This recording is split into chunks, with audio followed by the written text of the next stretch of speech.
Hello price Lord. இன்றைய கர்த்தருடைய வார்த்தை எசையா 51:12 வசனம். நானே உங்களுக்கு ஆறுதல் செய்கிறவர் என்று கர்த்தர் சொல்லுகிறார். பிரியமானவர்களே, ஆறுதலற்ற சூழ்நிலையில் ஏற்பட்ட இழப்பினாலே, நஷ்டத்தின் நிமித்தமாக, வியாதியின் நிமித்தமாக ஆறுதலற்று இருக்கலாம். ஆண்டவர் சொல்கிறார், நானே உனக்கு ஆறுதல் செய்கிறவர், நானே உன்னை காப்பாற்றுகிறவர். மனிதனை நம்புவதை காட்டிலும், புல்லை போல மாண்டு போகிற மனிதனுக்கு நீ பயப்படுவதை காட்டிலும், நீ என்னை விசுவாசி, என்னை நம்பு, நானே உனக்கு ஆறுதல் செய்கிறவர். இழப்புகள் மத்தியிலே ஆறுதலற்று இருக்கிறதான ஒவ்வொரு பிள்ளைகளை பார்த்து ஆண்டவர் சொல்கிறார், நானே உனக்கு ஆறுதல் செய்கிறவர். கலங்காதே மகளே, கலங்காதே மகனே, நானே உனக்கு ஆறுதல். நம்முடைய ஆண்டவர் சகலவித ஆறுதலின் தேவனாக இருக்கிறார்.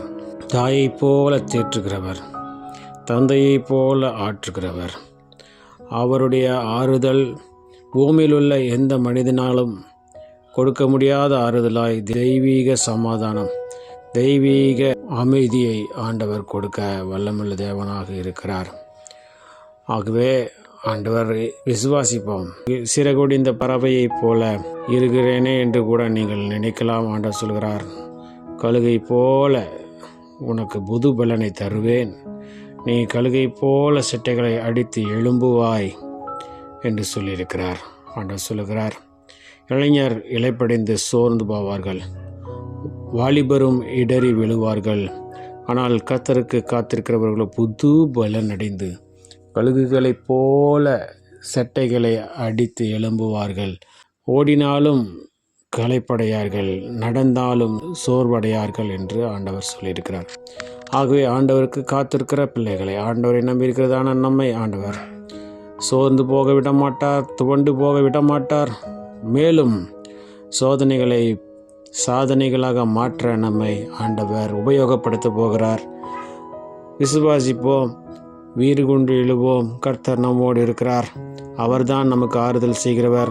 பூமியில் ஒருவனாலும் நம்மை ஆறுதல் படுத்த முடியாது.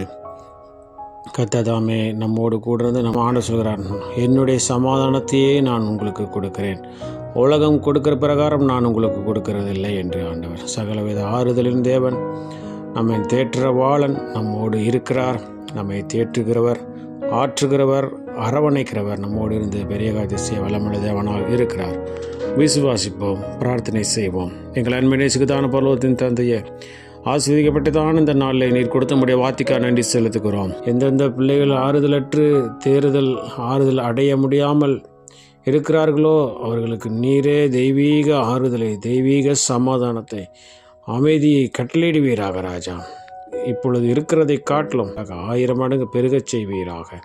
இந்த நாளில் நாங்கள் செய்கிற வேலைகள், தொழில்கள், படிப்புகள், ஊழியங்கள், போக்குவரத்துகள் எல்லாவற்றிலும் கரம் கூடு வந்து பிரிகாரம் செய்து நாமத்தை மேம்படுத்த வேண்டுமாய் எங்களுக்கு காப்பாடுவிட்டு கிறிஸ்துவின் நாமத்தின் மூலமாய் கேட்டுக்கொள்கிற எங்கள் ஜீவனுள்ள நல்ல பிதாவே.